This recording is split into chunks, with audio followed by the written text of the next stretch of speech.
Wassalatu wassalamu ala asrafil anbiya'i wal mursalin sayyidina Muhammadin wa ala alihi wa sahbihi ajma'in, amma ba'd. Yang sama-sama kita hormati Bapak Kasubag PU Kantor Kementerian Agama Kabupaten Majalengka, yang saya hormati Bapak Kepala Seksi Dimas Islam, Bapak Ketua IPARI, Bapak dan Ibu penyuluh agama Islam, baik PNS, P3K maupun honorer yang berbahagia. Puji dan syukur marilah kita sama-sama panjatkan kehadirat Allah Subhanahu wa Ta'ala. Alhamdulillah, di pagi hari yang cerah ini kita bisa bersilaturahim dalam rangkaian kegiatan rapat koordinasi seksi PD Konpren, khususnya terkait dengan kolaborasi antara seksi PD Konpren dengan seksi Dimas Islam, dalam hal ini Bapak dan Ibu selaku penyuluh agama. Salawat dan salam semoga tetap tercurah limpah pada junjungan kita Habibana wa Nabiyana Muhammad sallallahu alaihi wasallam, kepada keluarganya, para sahabatnya, mudah-mudahan sampai pada kita selamanya sampai akhirnya.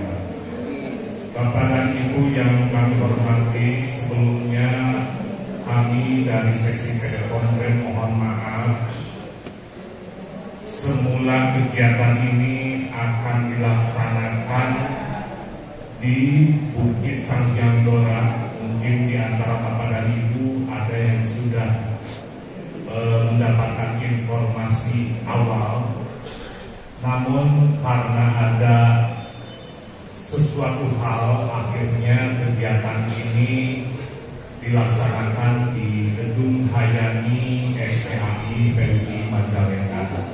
Namun demikian, mudah-mudahan tidak mengurangi esensi dari pertemuan kita pada kesempatan ini. Walaupun memang awalnya akan dilaksanakan outdoor, sekaligus kalau bahasa dari FKBT mah rakorsi, rapat koordinasi dan represi. Ada SING-nya itu singkatan dari represi. Namun alhamdulillah kelihatannya Bapak dan Ibu bisa antusias untuk bisa hadir dalam kegiatan ini, walaupun di Majalengka tidak dengan dibarengi SING-nya, yaitu represi. Bapak dan Ibu yang saya hormati, Pak Kasubag PU, sebagai gambaran, memang dari dulu kami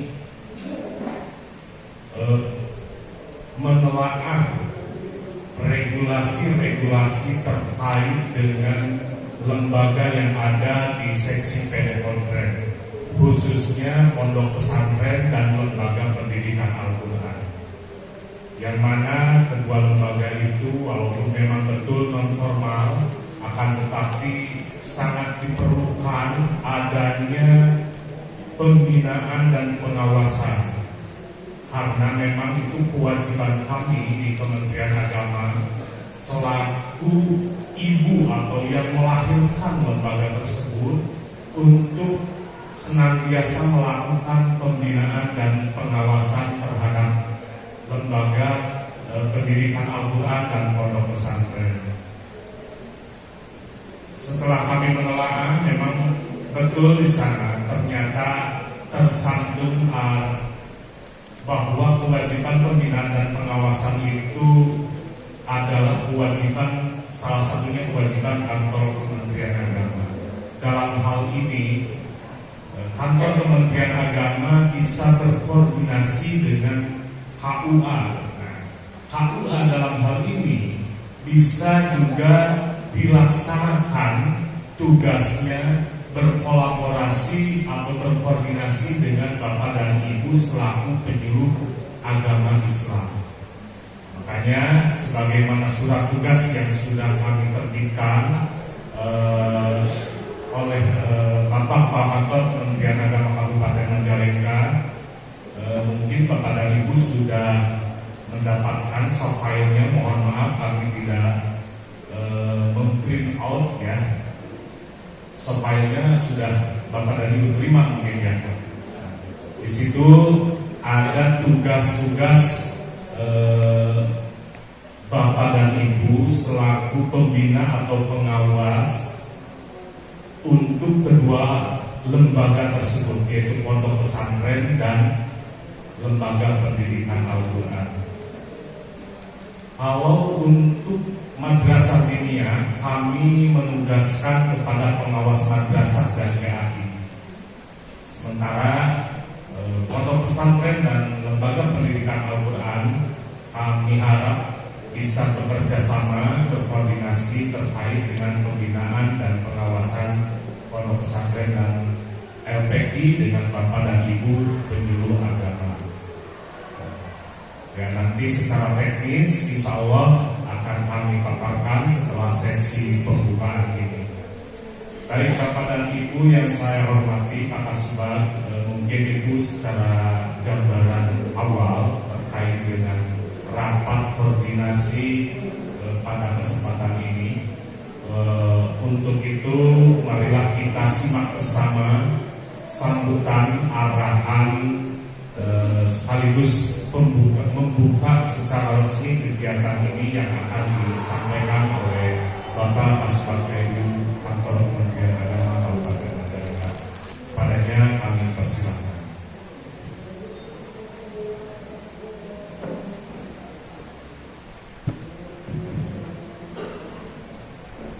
Assalamualaikum warahmatullahi wabarakatuh. Alhamdulillah wassalatu wassalamu ala Rasulillah wa ala alihi wa sahbihi wa mawala. Yang sama-sama kita hormati Pak Kasih PD Pontren sebagai sohibul hajat dalam kegiatan ini. Yang sama-sama kita hormati juga Pak Kasih Bimas Islam yang notabene merupakan orang tua dari para penyuluh baik agama Islam maupun di luar penyuluh agama Islam. Kalau di luar penyuluh agama Islam orang tuanya dari Kanjil ya, Bimas ya. Berarti kalau Kasih Bimas itu secara administratif hanya ngurus penyuluh agama Islam, sebab seksinya juga seksi Bimas ya. Tapi dalam hubungan koordinasi dan hal-hal kepegawaian tentu saja membantu kegiatan penyuluh di luar agama Islam begitu. Kepada ibu sekalian, para penyuluh agama Islam se-Kabupaten Majalengka yang saya banggakan, saya hormati. Kalau saya sudah berkumpul dengan penyuluh agama Islam, nampaknya hati saya selalu tenang. Sebab dalam Al-Quran dijelaskan, ya, wa ma kana Allahu liyu'adzibahum wa anta fihim wa ma kana Allahu mu'adzibahum wa hum yastaghfirun. Jadi siksa Allah itu tidak akan diberikan kepada dua hal, dua kelompok, dua komponen, dua bagian masyarakat. Yang pertama adalah ketika komunitas masyarakat itu terdapat di dalamnya Rasulullah Nabi Muhammad SAW.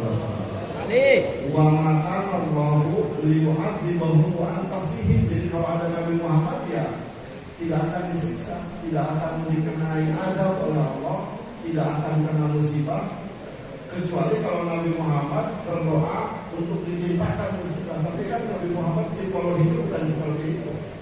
Ya kita tahu sejarah di Taif saja ketika malaikat terbisik barangkali mau ditimpakan gunung apa begitu, kata Rasulullah jangan.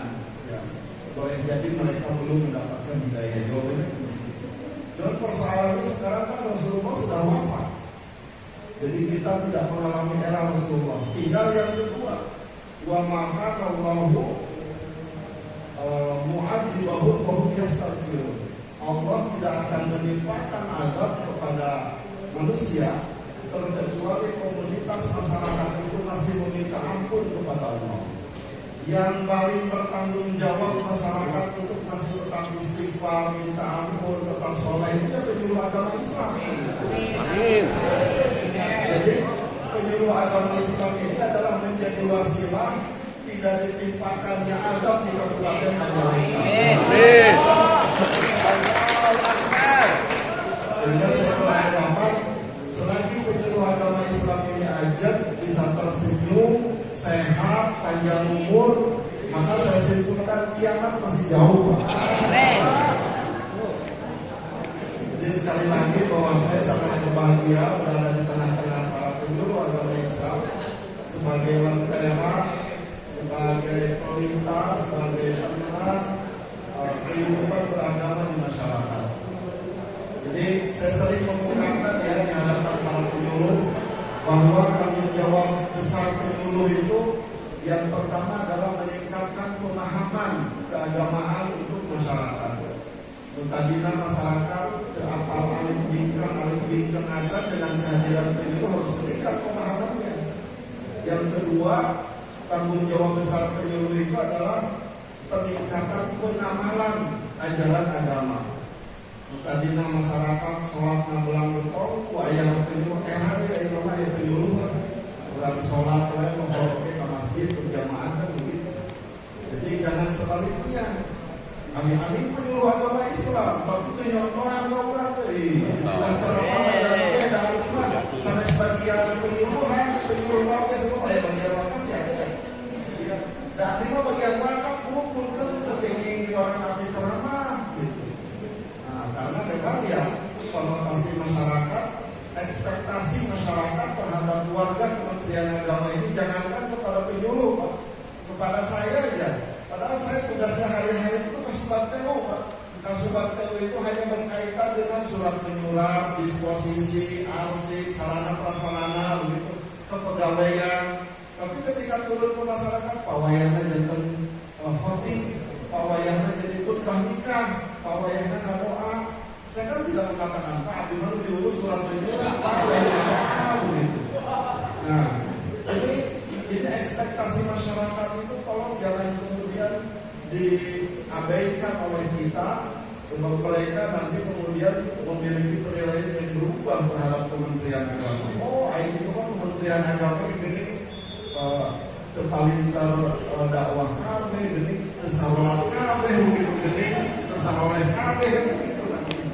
Nah, sehingga penyuluh agama Islam ini terus terang merupakan garda terdepan Kementerian Agama yang ada di tengah-tengah masyarakat.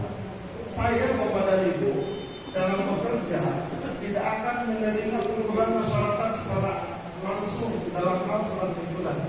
Bapak dengan Ibu mewani sesaranan Pak langsung ya. Kalau ada persoalan-persoalan di masyarakat itu, paling saya kalau ada yang datang, ya PNS lagi. Kalau PNS lagi datang ke kantor sesaranan itu saya dicarekan dari cicing, Pak.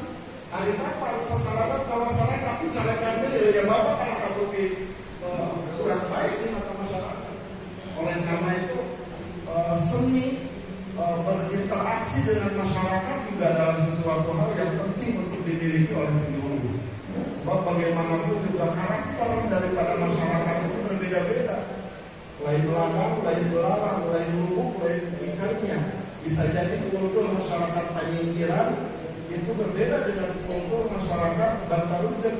Metodologi dakwahnya, kemudian juga strategi dakwahnya, kemudian juga materi dakwahnya, pendekatan dakwahnya itu kan akan berlainan.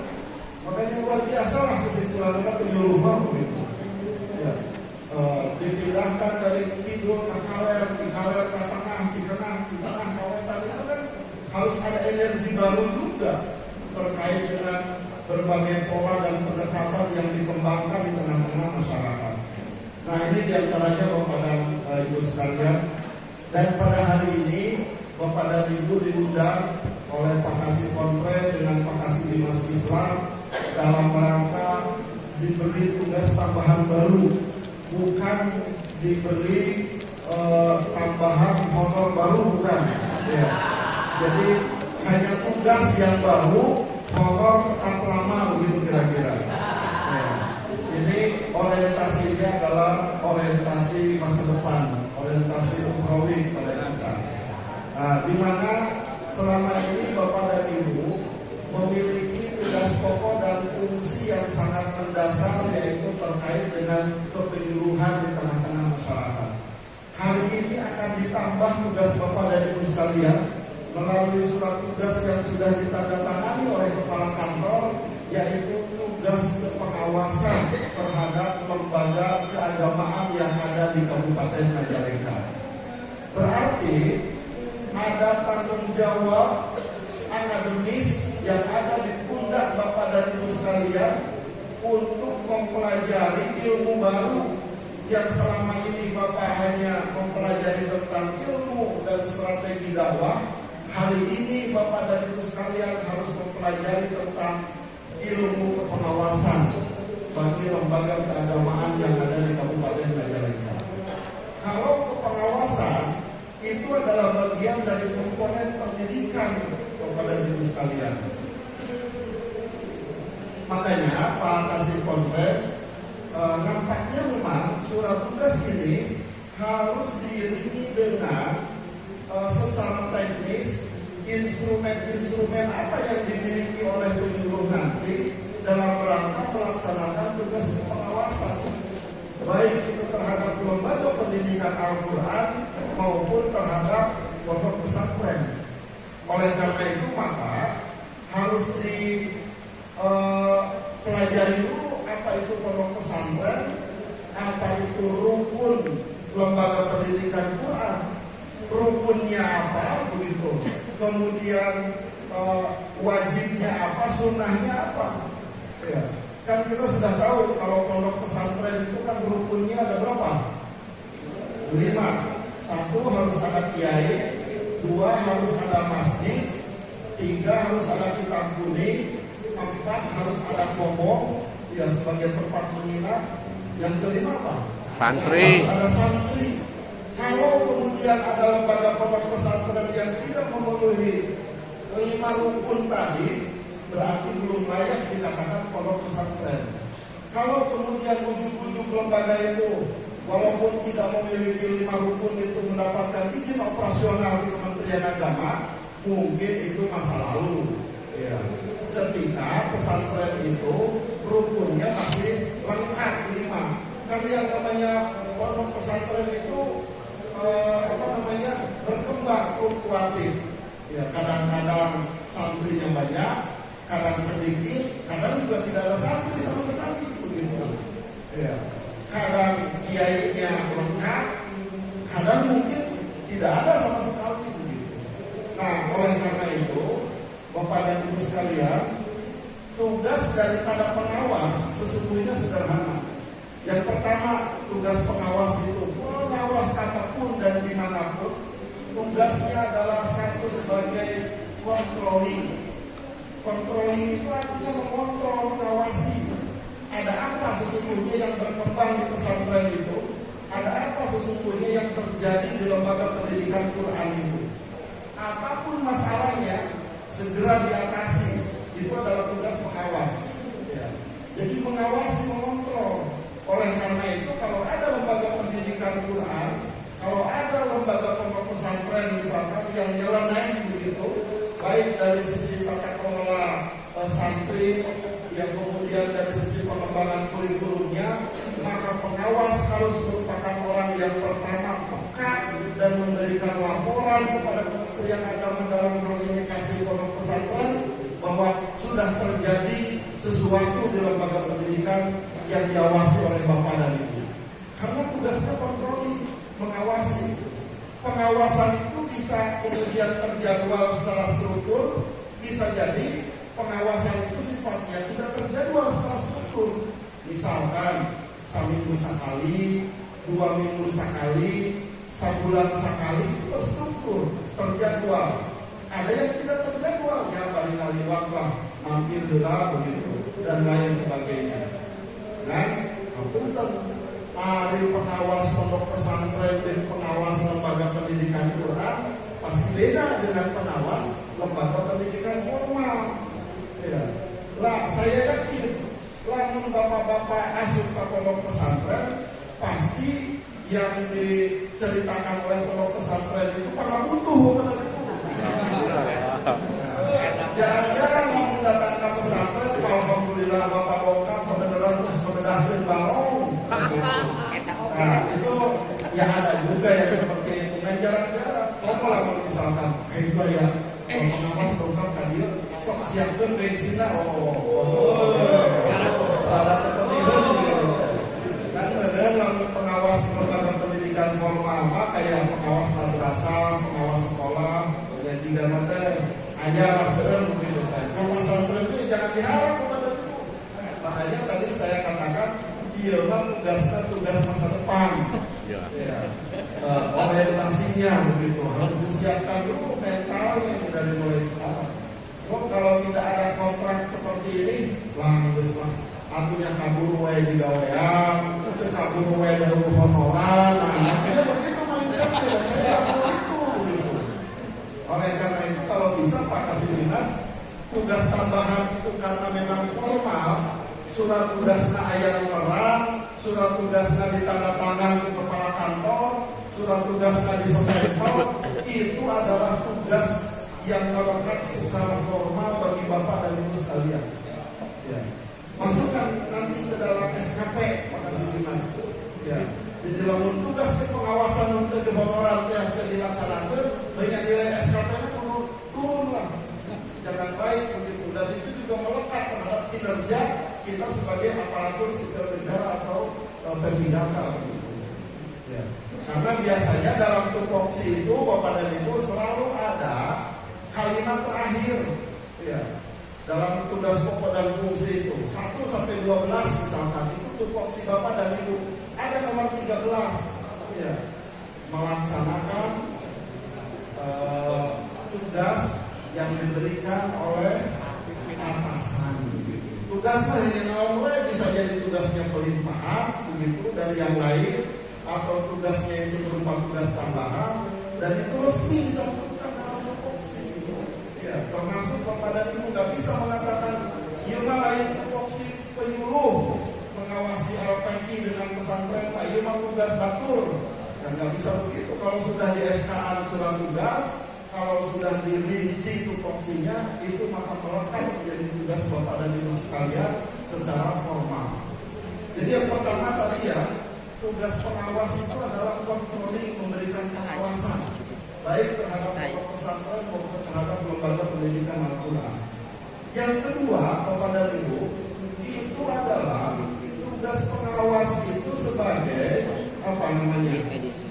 advising, memberikan advice, memberikan semangat, memberikan saran, memberikan pendapat, memberikan masukan. Itu tugas pengawas terhadap pondok pesantren, terhadap lembaga pendidikan Quran. Pak, atur pirakue pesantren sakieu legana ari tempat sampah kan hiji sehingga santri itu terus mandina si cangkang sabun, si naon gitu pada grup we di luar gitu. Atau kemudian di pojokan dan sebagainya itu kan advis dari sisi lingkungan, kebersihan dan lain sebagainya. Ya, sebab punten-punten ya pesantren tradisional itu di kita beda dengan pengelolaan pesantren modern gitu. Di kita itu masih ya seperti itulah dari sisi kebersihan lingkungan itu masih perlu dilakukan pendampingan kepada pesantren-pesantren seperti itu. Kadang-kadang kan pesantren itu karena yang namanya tidur santri ya jauhin.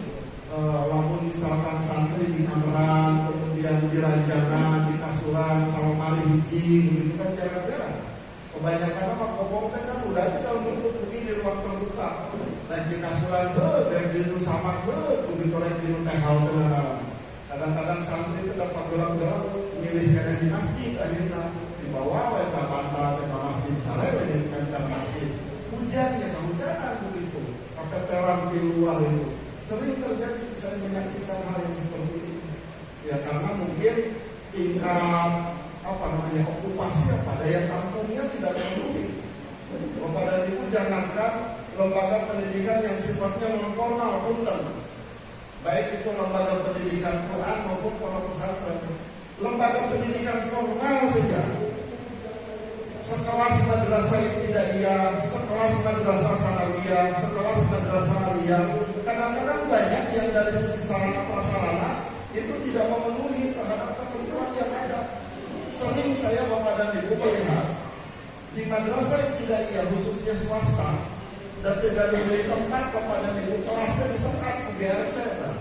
Sekat nanti terlebih kaluhur dengan 2 meter dan tidak ada modal.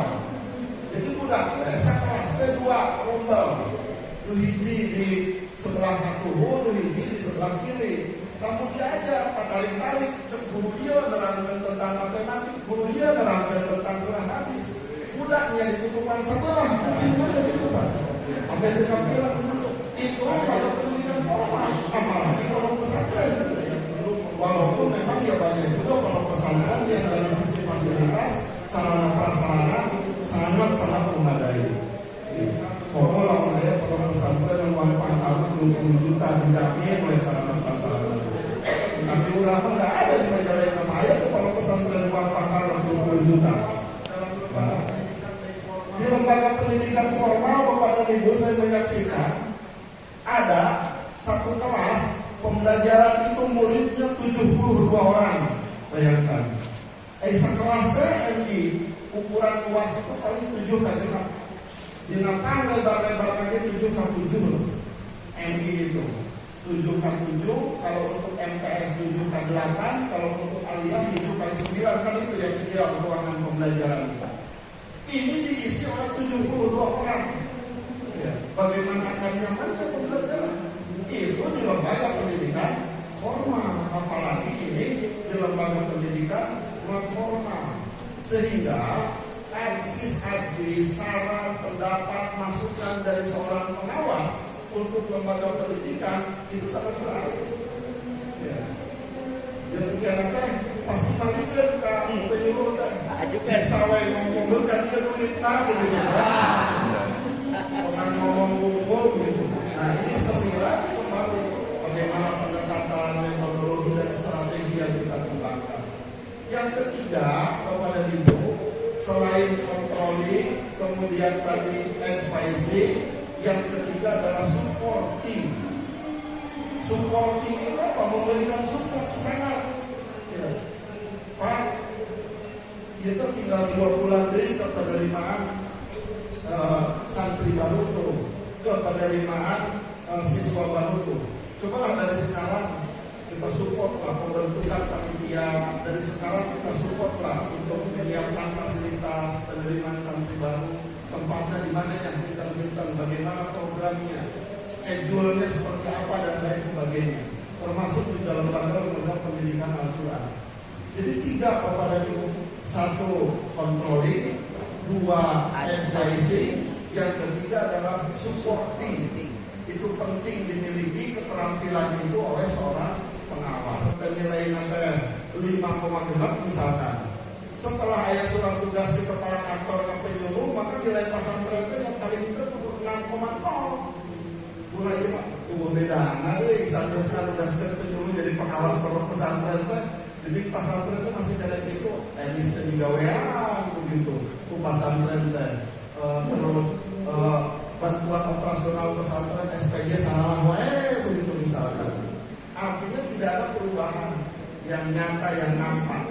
Ini nggak boleh terjadi Bapak dan Ibu, karena memang tugas ini bukan tugas kuraga tanpa adenda, tapi memang tugas formal yang diberikan oleh pemerintah ke pundak Bapak dan Ibu sekalian. Ya, nggak bakalan sama, apalagi memang yang namanya pendidikan non formal baik LPK maupun pesantren, maka tantangan terbesarnya adalah bantuan pemerintah terhadap lembaga pendidikan non formal ini masih sangat terbatas kepada kita, masih sangat terbatas. Ya, karena di kita itu di Indonesia berdasarkan sistem pendidikan nasional, lembaga pendidikan itu ada 3 jenis, 3 klasifikasi. Yang pertama ada yang disebut dengan lembaga pendidikan formal. Dari mulai RA itu formal, Jangan dikira RA itu tidak formal. RA, kemudian MI, MTS, Alia. Nah, kalau di umumnya dari mulai TK, kemudian SD, kemudian SMP, kemudian SMA itu formal. Ya. Sampai pendidikan tinggi itu formal. Pendidikan tingginya itu S1. S1 itu formal. Kemudian S2 atau pasca sarjana, S2 itu formal, dan S3. S3 itu formal. Setelah S3 tidak ada lagi lembaga pendidikan formal. Jadi lamun aya nulis S3 hayang ka S4, hayang ka S5 tidak bisa. Ya, sebab S3 itu adalah pendidikan terakhir. Kecuali ada di beberapa negara, Bapak dan Ibu, ada perguruan tinggi yang mengembangkan pendidikan postdoktoral namanya. Jadi postdoktoral itu sudah S3, dia ingin mengembangkan lagi dari sisi kemampuan akademiknya, dia daftar ke pendidikan postdoktoral. Tapi bukan S4 begitu, sebab tidak ada S4 dalam dunia pendidikan. Postdoktoral itu termasuk pendidikan non formal. Jadi bukan pendidikan formal. Yang kedua, selain pendidikan formal, di Indonesia dalam sistem pendidikan nasional dijelaskan ada juga itu lembaga pendidikan yang sifatnya informal. Ya, jadi ada kata-kata in. Dan ada juga yang ketiga, lembaga pendidikan yang disebutnya non formal. Ada non di depannya. Apa bedanya non formal dengan informal? Ada yang bisa jawab? Non dengan in apa bedanya? Kalau non formal itu si lembaga pendidikan punya struktur kurikulum yang jelas kepada ibu. Ya, biasanya. Nah, struktur kurikulum yang jelas itu, misalkan kita lihat dari DTA. DTA punya kurikulum ya. Kemudian lembaga pendidikan Quran kayak TPQ, TKQ, ada di sana kurikulumnya jelas. Kemudian pesantren ada kurikulumnya. Santri anyar diberi takrib, terus beres tamat takrib, naik dari ke Fathul Muin, beres Fathul Muin, naik dari ke Nihayatul Zen, beres Nihayatul Zen, naik dari misalkan ke Fathul Wahab, ya, dan seterusnya. Nah itu kalau dalam dunia fikih misalkan jelas, walaupun mungkin saja struktur kurikulum di pondok pesantren itu tidak tertulis, tapi ada. Kalau informal itu biasanya tidak ada struktur kurikulumnya. Misalkan datang penceramah A nerangkeun tentang haji. Minggu depan datang dari narasumber B haji deui we. Ai kamari mah geus hatam nepi ka tahalul, ai ayeuna balik deui ka ihram misalkan. Ya karena memang tidak tertulis. Ya.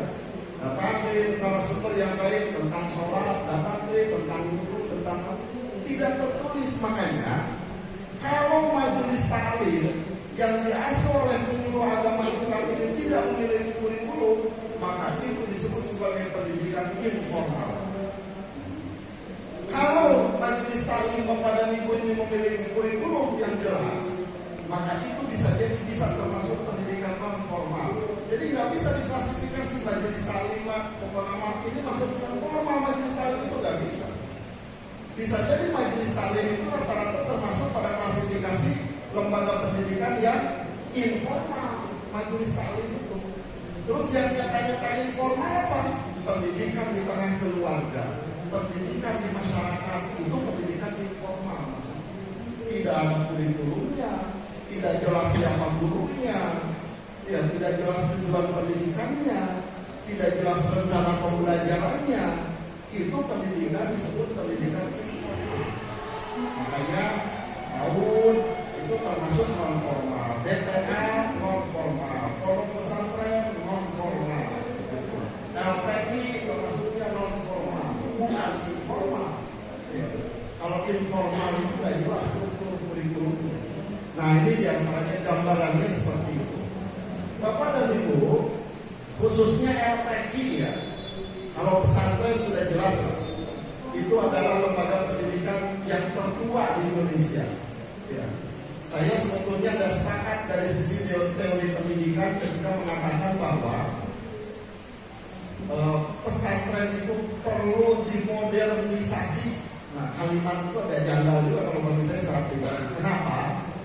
Karena sesungguhnya pesantren-pesantren masa lalu, anu tradisional tadi, ayah santri anu rajin ngajina, ayah santri nu ngurus wae masak di dapur, ayah santri nu ngurus wae munding kiai, ayah santri anu ngagain wae kiai. Terlepas dari santri tipologinya apapun, pesantren-pesantren masa lalu sudah berhasil menampakkan dirinya sebagai pesantren yang bisa mencetak kader-kader terbaik, baik itu dalam jabatan struktural, dalam TNI, dalam Polri, dalam pemimpin-pemimpin kenegaraan.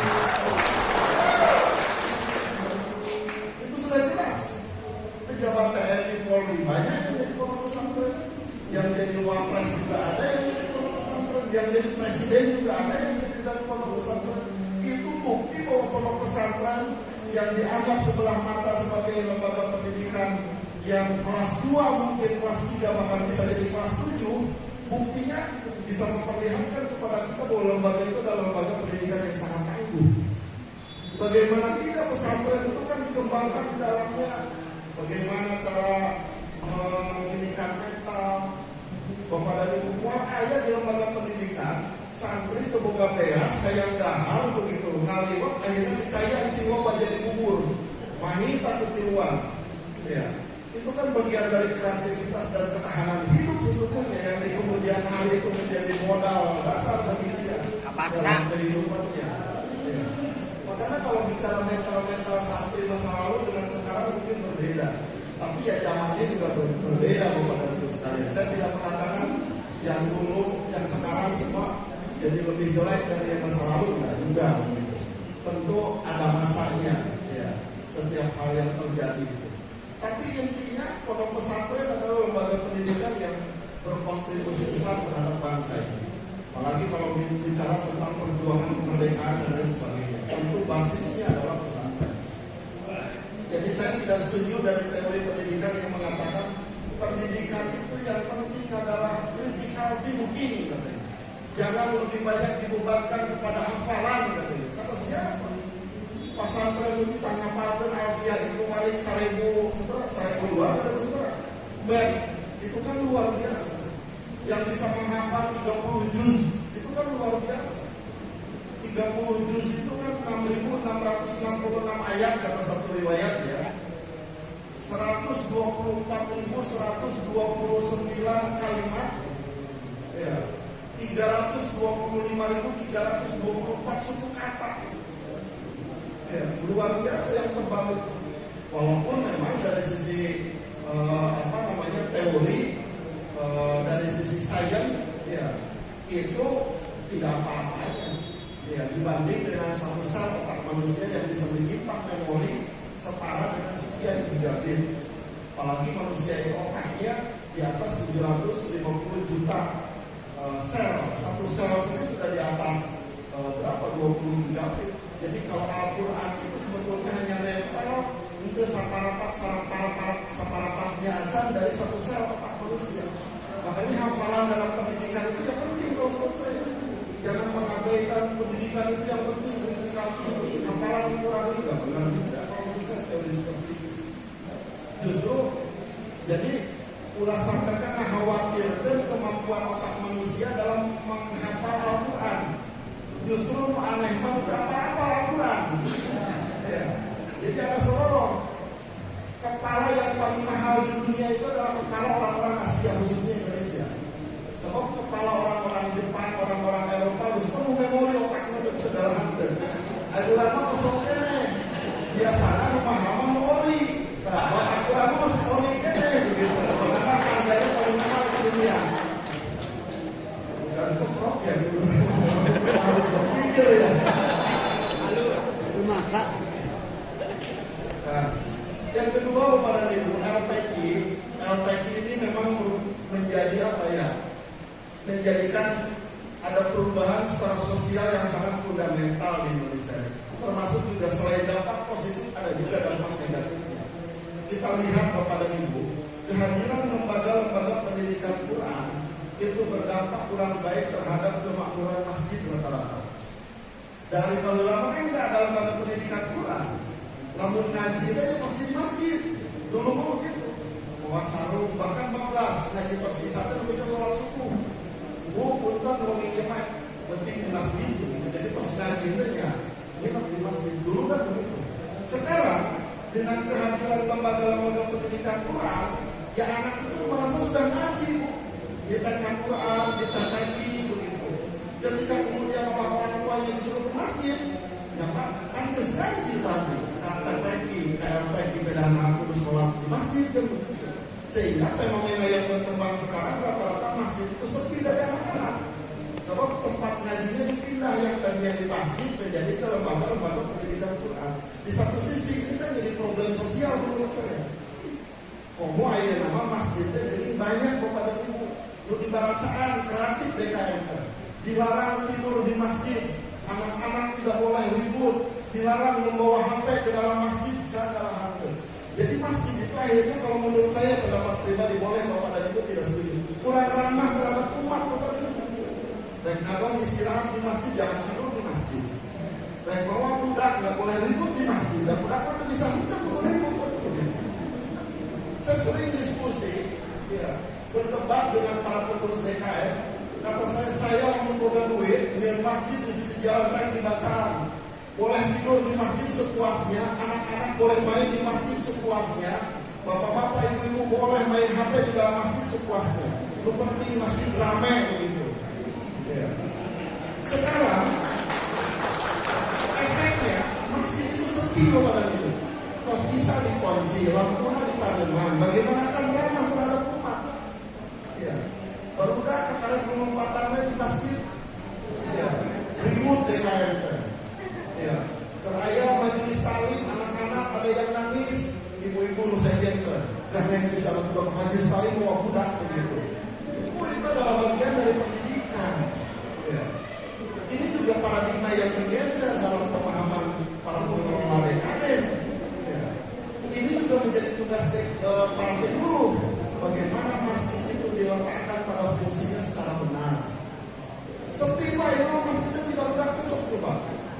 Mana ini masjid-masjid pokok di kota Majalengka nggak ada lah. Al-Imam baik pun tadinya, ayo pengurus PKM Al-Imam di dia.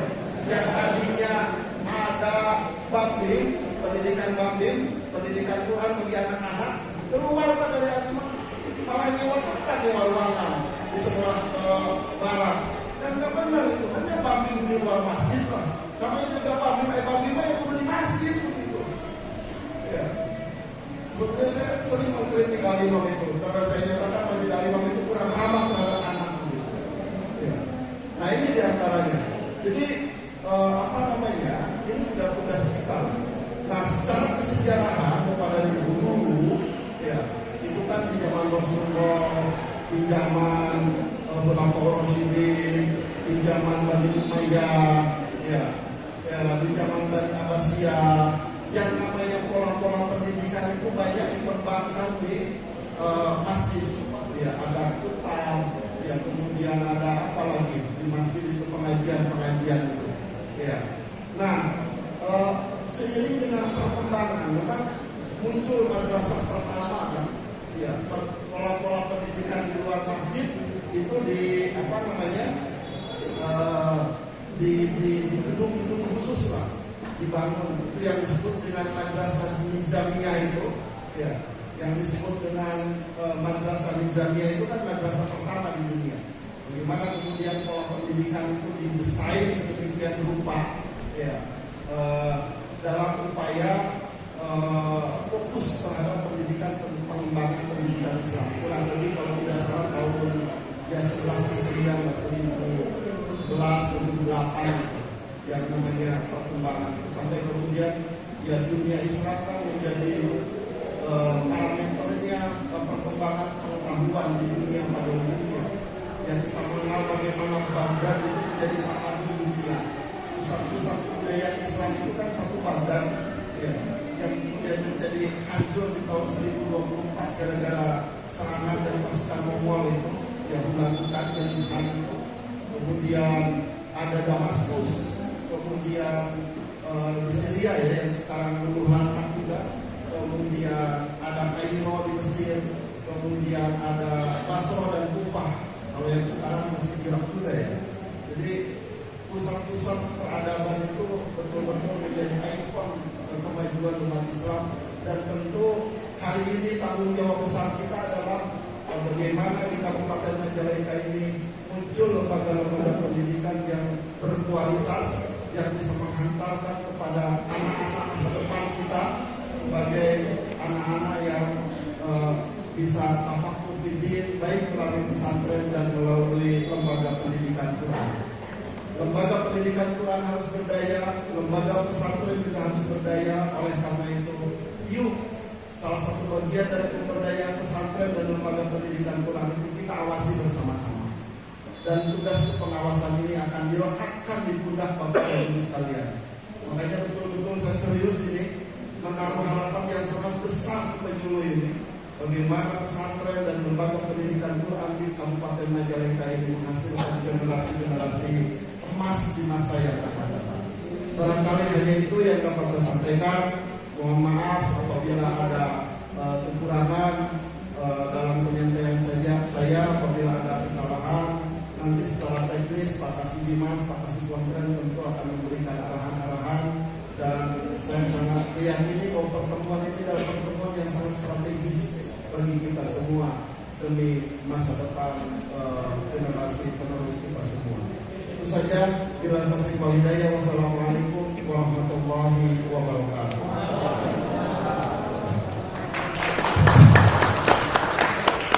Dilakukan terima kasih pada Pak Kasubag PU yang telah memberikan sambutan, arahan, pembinaan, motivasi pada kita semua. Mudah-mudahan dalam pelaksanaan tugasnya kita semua diberikan kesehatan, kelancaran, sehingga apa yang kita harapkan bisa tercapai. Baik Bapak dan Ibu yang saya hormati, untuk sesi pembukaan marilah kita akhiri dengan bersama-sama mengucapkan hamdan.